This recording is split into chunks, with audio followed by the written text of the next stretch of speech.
नमस्कार. कोल्हापुरी तडका या चॅनेलवरती मी स्वाती तुम्हा सगळ्यांचं मनापासून स्वागत करते. चला तर आज आपण अशा एका शेंगांची भाजी बनवणार आहोत, ज्या भाजीची चव अगदी भन्नाट अशी चव असणार आहे आणि एकदम चविष्ट, झणझणीत, जी थंडीच्या दिवसामध्ये भरपूर प्रमाणामध्ये ह्या शेंगा असतात.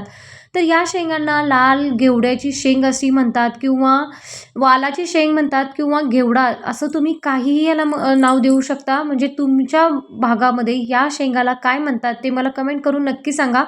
चला तर ही भाजी कशी बनवायची ते आज या चॅनेलवरती पाहणार आहोत.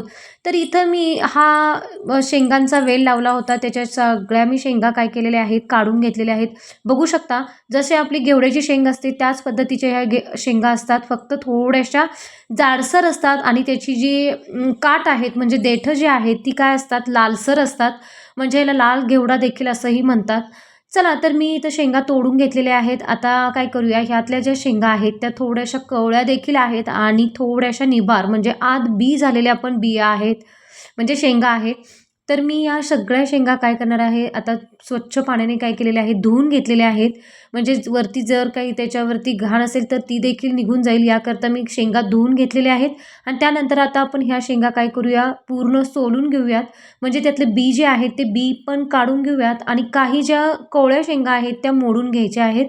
तर जसे आपण घेवड्याच्या शेंगा निबार असतील तर काय करतो, बी काढून घेतो आणि कवळ्या असतील तर त्या मोडून घेतो. त्या पद्धतीनेच आपण अशा ह्या पण शेंगा अशा पद्धतीने काढून घ्यायच्या आहेत. आता मी इथं सगळ्या ह्या शेंगा निवडून घेणार आहे.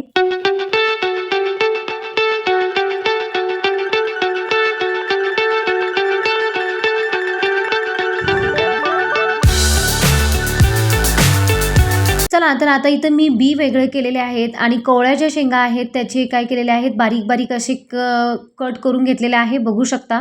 आता या अशा या पद्धतीच्या शेंगा ज्या असतात त्या थंडीच्या दिवसात भरपूर प्रमाणामध्ये उपलब्ध असतात, बाजारामध्ये भेटू शकतात. आता मी इथं घरीच हा काय केला होता, घराच्या बाहेर मी ह्याचा वेल लावला होता आणि ह्या त्याच शेंगा आहेत आणि अगदी सुंदर आणि एकदम भन्नाट चवीची ही शेंग तयार होते.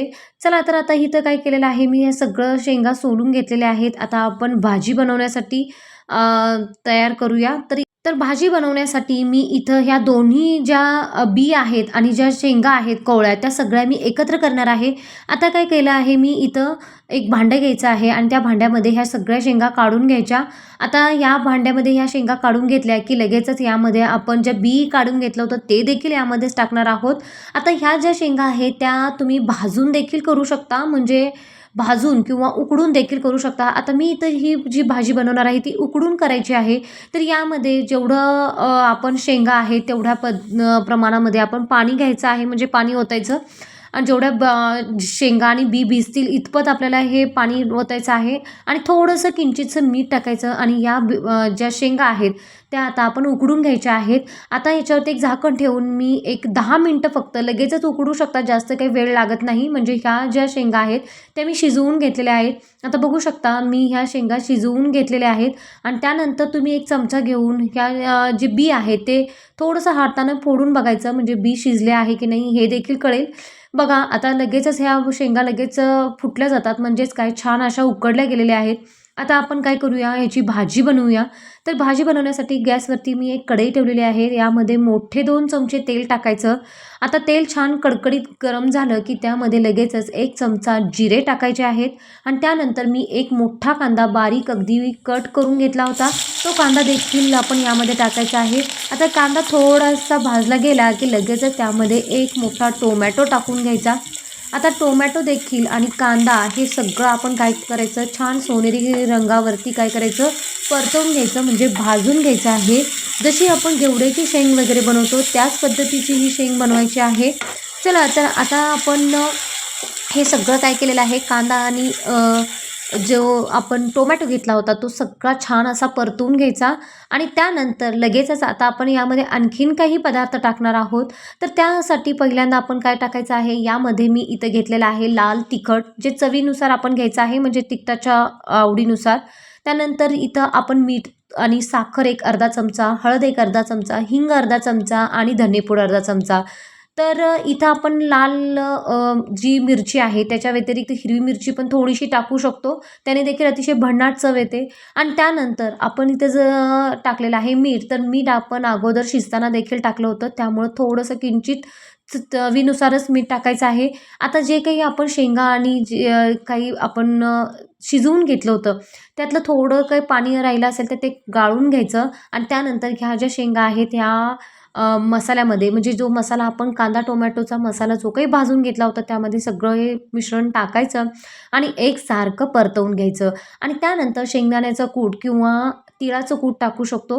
आता हे सगळं एकजीव करून घ्यायचं, शेंगदाण्याचं कूट टाकायचं आणि त्यानंतर लगेचच आपण हे सगळं एकजीव करून मस्त अशी भन्नाट चवीची ही आपली इथं भाजी बनून तयार झालेली आहे. आता याच्यावरती काय करूया, एक थोडंसं झाकण ठेवूया आणि काय करूया, म्हणजे कोथिंबीर भुरभुरूया, एक झाकण ठेवूया आणि 5 मिनटं फक्त वाफ काढून घ्यायची आणि त्यानंतर उघडून बघू शकता तर अगदी भन्नाट चवीची एकदम मस्त ज्या ह्या शेंगा आहेत त्याची जे बिया आहेत त्या बियांची टेस्ट शेंगदाण्यासारखीच अगदी लागते. जशी आपली घेवड्याची शेंग असते त्याच पद्धतीच्या ह्या शेंगा असतात. तुम्ही तुमच्या भागामध्ये या शेंगांना काय म्हणता ते कमेंट करून नक्की सांगा. चला तर अशी ही भाजी या थंडीच्या दिवसात तर अगदी झणझणीत, जर काही तुम्हाला काही खावंसं वाटत नसेल तर ही भाजी नक्की बनवून खा. भाकरीबरोबर किंवा चपातीबरोबर, रोटीबरोबर कशाबरोबरही तुम्ही भाजी सर्व करू शकता. कारण ही भाजी जी आहे ती अगदी सुंदर होते. आणि भोगीच्या दिवसामध्ये म्हणजे भोगी जेव्हा असते संक्रांतीमध्ये तेव्हा पण ही भाजी तुम्ही करू शकता. म्हणजे जे आपण भोगीचे जे काही पदार्थ घेऊन आपण भाजी बनवतो त्यामध्ये या शेंगा देखील तुम्ही वापरू शकता.